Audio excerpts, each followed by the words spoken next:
Auction time. This is the 7V series auction. 7V01 is the corner tang I just made on video. Heat treated Georgetown flint. You can see it all on video. The only difference was, or is I dinged the very tip as I was putting it away last night. I put it in a little bin and dinged the tip. So there's like a little teeny bit missing that I resharpened. So it was 5 7/8 last night. I lost about a 32nd of an inch. Yeah, almost a 16th. Okay, all right. Or maybe I did lose a 16th. Yeah, I lost about a 16th of an inch. Okay, so there you go. Heat treated Georgetown. Started as a slab. Got a little defect right there in the flint napping because this material is not consistent with the rest of the blade. It naps differently up here than it does down here, and it naps differently in this darker area. Anyway,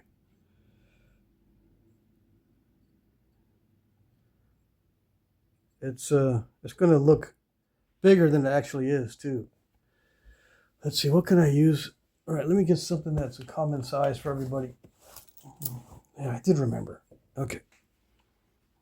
Compared to a lighter. Yeah.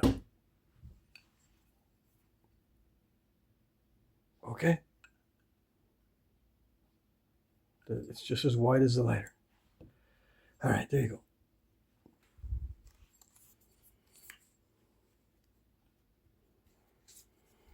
(7V02), a black butter Scotch Bluff, black butter Obsidian. Yeah, some of my favorite stuff. Yes, yes. I do like napping it.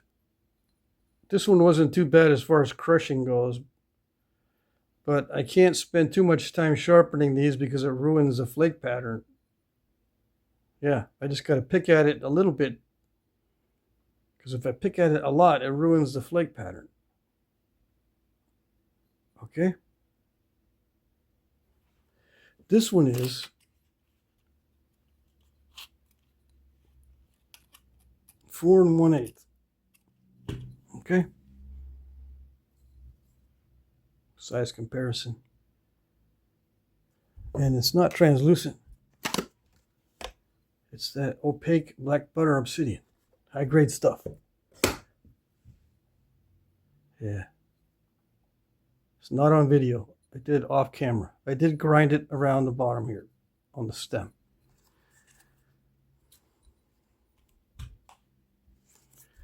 (7V03). This is a biface, or from a biface I started on video on the live stream.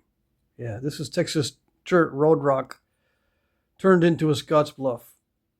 I was trying to, let's see, I can't seem to get a good shot of the flake pattern. I tried to get a first view out of it, but I still need to figure out a better way to do the narrow flakes. Because right now the flakes are wide. And some of the Scotch Bluff and Eden points do have wide flakes. So I'm focusing on Scotch Bluff and Eden, but eventually I'll do the first views as well when I can figure out a way to do the narrower flakes. Okay. So this is Texas Chert Road Rock raw. Okay, that's the lighter. The lighter test. 4 inches exactly. Okay. Not translucent. It's just opaque, light color Texas Chert.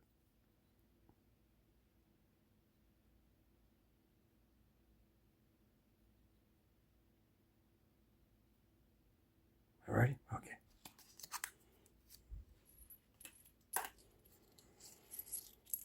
(7V04), a set of 3 Knife River Flint arrowheads for arrows. Yeah. I did these off camera. All right, so these are translucent. See? Yeah, they're made out of rocks that are translucent. Yeah, funny how that works. How did I do that? I don't know. I don't even know how I do that. They're not exactly the same because they vary in thickness. So that means they don't weigh the same. But they're 1 7/8 inches long. Okay. All of them are the same length. Just about. A little bit shy of 1 7/8 inches. And here's a lighter for comparison. Okay.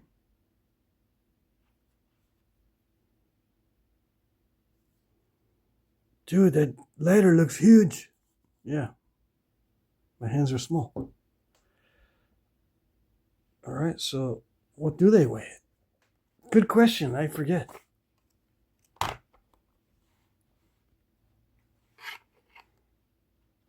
Okay, this one is 58 grains, not grams. 56 and 50. Yeah, this one's the thinnest one. Okay. 58, 56, and 50. So they're within 10 grains of each other. Yeah. All three together under one item number. Alrighty. I don't know what style that is. I forget. Pelican Lake. Something like that. Okay. 7V05. This is a, I don't know what to call that particular type of arrowhead, but it is Knife River flint. Same as the other three. Except this one here, I didn't include it with the other ones, or I didn't make a matching one because it wasn't the right size. Yeah, it was too small. This is just a side notch with long barbs. I don't know what you would call that. I don't think these were made in the area where you find Knife River flint, but I like this design.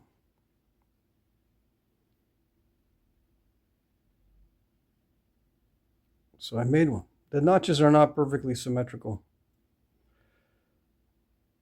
Okay. And one of them started to stall. I think that one started to stall on me. Luckily, it didn't stall all the way. I was able to pop out some nice flakes. All right, so how long is this? 1 3/4 inches. Here's a lighter for comparison. In size. All right, okay. 7V06. This is a box of Brooks flakes and maybe a couple of bifaces. And maybe a slab. This is a slab of heat-treated Georgetown flint. It's the same stuff as the corner tang. Same stuff. But I'm not going to nap this one. You saw it on video. It's part of the package I received. Yep. 4 1/16 inches. There's a sweet flake of black butter obsidian. 3 1/4. A sweet flake of Keokuk heat treat. 3 1/4. A couple flakes of Knife River flint. It's actually an agate, right? 2 1/2 inches long. 2 3/4. You're not going to get the full length out of these, probably. And here's the lighter for comparison. Size comparison. So they're not as long as the lighter. Yeah, gives you an idea. Okay.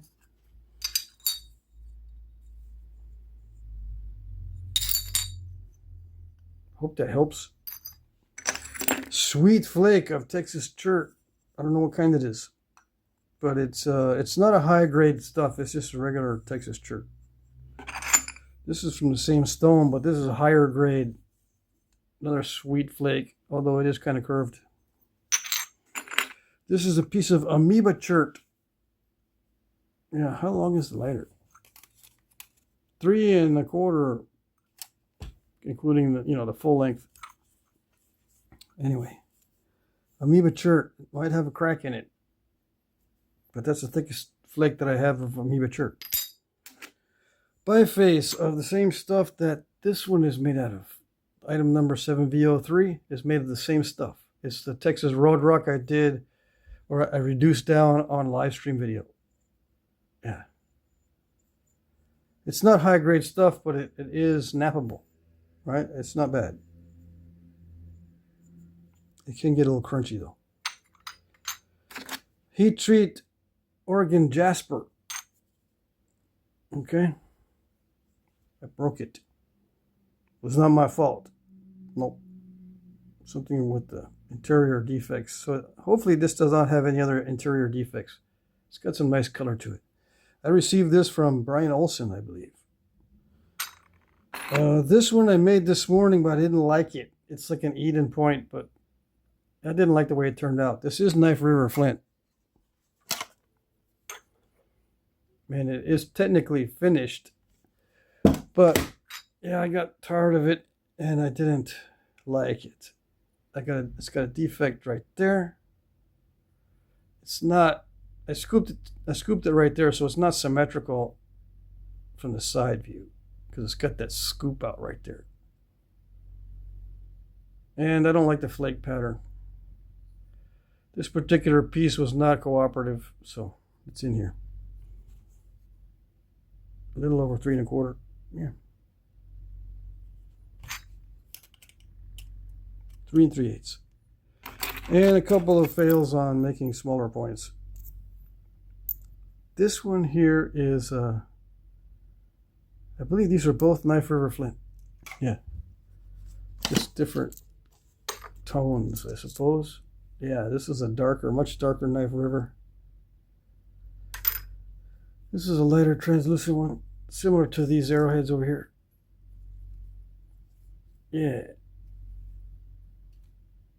Except I snapped it, being too aggressive. Okay. All right, so all this stuff, all these goodies in one box. Can you handle it? Is it too much? Too much to handle? It probably won't be shipped in this box. This box is kind of small.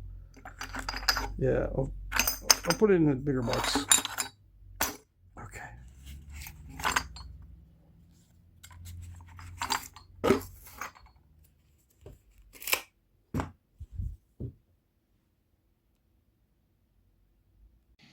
Rules.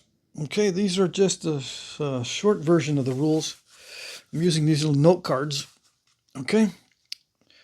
There will be an auction here every Monday. I will post the auction video at 4 p.m. Eastern Time.